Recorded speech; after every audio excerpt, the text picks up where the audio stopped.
ये कहानी है एक एलियन स्पाइडर की जो एक एक करके सबको मार रही है।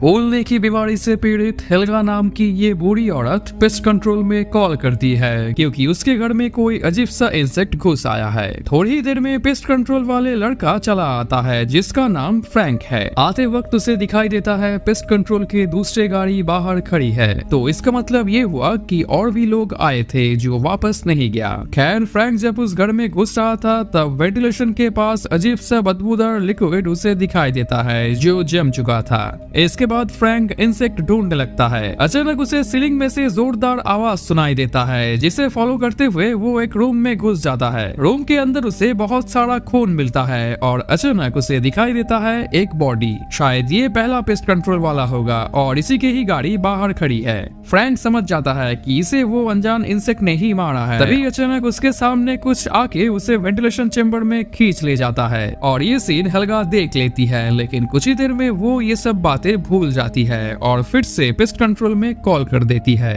इसके बाद के सीन 4 दिन पहले शिफ्ट होता है जब आसमान से एक टूटता तारा हेल्गा की बहन गंटर के घर में आके गिरता है और उसमें से एक छोटी सी स्पाइडर निकलती है जो उसी घर में रहने लगती है। इसके बाद हमें हेल्गा और गंटर की पोती शार्लेट को दिखाई देता है जो वेंटिलेशन पाइप के अंदर से उस अपार्टमेंट के किसी भी घर में आती जाती रहती है। वो गंटर के घर में जाती है जहां उसे वो स्पाइडर मिलती है और उसे वो एक मैच बॉक्स के अंदर डाल के अपने पास रख लेती है। अपने रूम में लौटते वक्त वेंटिलेशन पाइप के अंदर से उसे दिखाई देता है गंटर आके उसके स्टेप फादर ईथन को बुरा भला सुना रही है, इस वजह से कि उसे पता चल चुका है कि शार्लेट वेंटिलेशन पाइप से उसके रूम में आती जाती रहती है।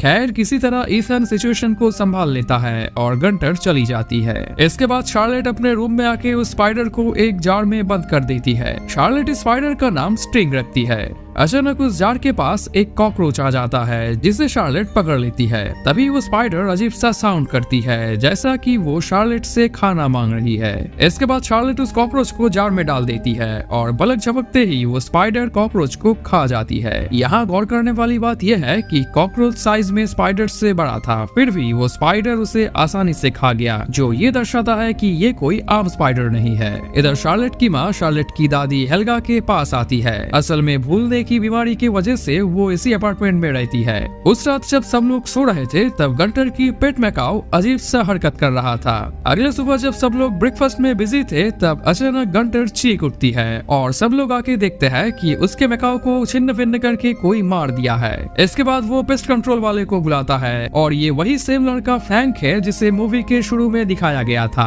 और यही इसका इस घर में फर्स्ट विजिट है। फ्रैंक पूरे अपार्टमेंट के हर एक कोने को चेक करना शुरू कर देता है। इधर शार्लेट अपने रूम में उस स्पाइडर के लिए ढेर सारे कॉकरोच लाती है, लेकिन तभी अचानक टेबल पे पड़े नैप्थलीन बॉल देख के वो स्पाइडर बहुत डर जाती है और शार्लेट को पता लगती है कि दूसरे इंसेक्ट्स की तरह ये स्पाइडर भी नैप्थलीन से डरती है। इधर फ्रैंक पूरे अपार्टमेंट में कुछ भी ना पाके आखिर में शार्लेट की रूम में जाता है और शार्लेट खुद ही उसे अपना पेट स्पाइडर की जार दिखा देती है। उसे देख के फ्रैंक बहुत डर जाता है और वहाँ से चला जाता है। उस रात उसी कंपार्टमेंट में रहने वाली मारिया नाम की एक लड़की एक्सीडेंट में मौत हो चुके अपने फैमिली की फोटो देख के रो रही थी और अचानक फोटो के पीछे से वो स्पाइडर उस पे हमला कर देती है और उसके मुंह से शरीर के अंदर जाके उसके पेट काट के बाहर निकल आती है जिससे मारिया की मौत हो जाता है। ये स्पाइडर खुद ही अपनी जार के ढक्कन को ओपन क्लोज कर सकती थी और ये बात शार्लेट को पता नहीं था, लेकिन शार्लेट स्पाइडर को लेके एक दिन एरिक नाम के इस लड़के के पास आती है जो फिश इंसेक्ट्स वगैरह पे रिसर्च करता रहता है। शार्लेट यहाँ इसलिए आई है क्योंकि स्पाइडर की साइज हर घंटे में बढ़ रहा है। एरिक ने शार्लेट से कहा कि कुछ स्पाइडर की साइज कुछ हफ्ते में बढ़ती है तो कईयों की साल भर में, लेकिन घंटे में बढ़ना नामुमकिन है। लेकिन शार्लेट की बात सुन के एरिक उस स्पाइडर को उसके पास छोड़ जाने के लिए कहता है। इधर शार्लेट के स्टेप फादर ईथन को अपने रूम के वेंटिलेशन में आवाज सुनाई देता है और इसके बाद उसे दिखाई देता है मारिया की पेट डॉग। वो उसे लेके मारिया की अपार्टमेंट में जाता है और दरवाजा खोल के अंदर जाके उसे मारिया मारिया की डेड बॉडी दिखाई देता है और इसके बाद वो पुलिस बुलाता है।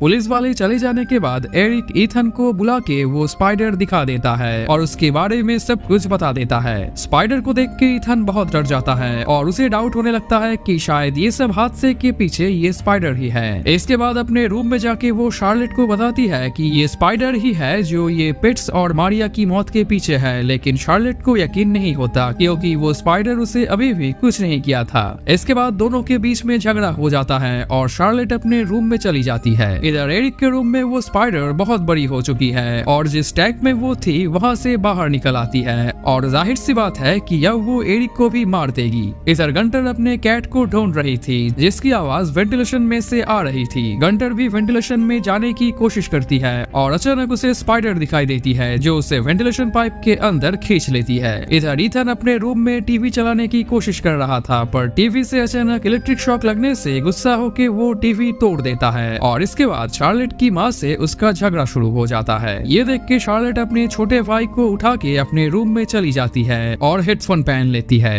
अचानक घर में वो स्पाइडर घुस आती है जो साइज में अब बहुत बड़ी हो चुकी है और ईथन और उसके वाइफ को बुरी तरह से घायल करके अपने साथ ले जाती है। हेडफोन की वजह से शार्लेट को कुछ भी सुनाई नहीं देता पर जब वो उस रूम में आती है तब उसे खून दिखाई देता है जिसके निशान वेंटिलेशन पाइप की ओर जाता उसे नजर आती है। इधर वो स्पाइडर उसके भाई को भी ले जाती है। अब शार्लेट बहुत डर जाती है और उसे याद आता है नेपथलीन बॉल के बारे में जिससे वो स्पाइडर डरती थी। इसके बाद वो नेपथलीन बॉल्स का पाउडर बना के उसे पानी में घोल लेती है और उस सोल्यूशन को अपने वाटर गन में भर के अपने फैमिली को ढूंढने निकल जाती है। वो एरिक के रूम में जाती है पर उसे पता चलता है कि स्पाइडर उसे भी मार डाला है। जल्दी से शार्लेट अपने दादी हेल्गा के पास आती है वो ठीक है कि नहीं देखने के लिए और वो उसे एकदम सुरक्षित पाती है और ये इसलिए कि हेल्गा इंसेक्ट से बचने के लिए अपने पास नेपथलीन बॉल्स रखती थी। उसे शार्लेट पेस्ट कंट्रोल बुलाने के लिए कह के चली जाती है अपने मॉम, डैड और भाई को ढूंढने के लिए। वेंटिलेशन पाइप के अंदर से उसे अपने स्टेप फादर ईथन की चीख सुनाई देता है और पाइप से वो उसके पास पहुंच जाती है और इसके बाद वो नेपथलीन वाटर से ईथन को छुड़ा लेती है। इसके बाद की सीन मूवी शुरू की होती है जब हेल्गा फ्रैंक नाम के पेस्ट कंट्रोल वाले लड़के को बुलाती है और वो आते वक्त वेंटिलेशन पे जो अजीब सा लिक्विड देखा था वो नेपथलीन सोल्यूशन और स्पाइडर वेब का मिक्सचर है जो शार्लेट ईथन को छुड़ाने के वक्त वहाँ से फ्लो हो रहा था। इधर स्पाइडर शार्लेट पे हमला करती है लेकिन ईथन नेपथलीन वाटर छिड़क के उसे भगा देता है। कुछ ही देर में फ्रैंक वहाँ पे आ गिरता है। असल में शुरू में ये स्पाइडर ही उसे ले गई थी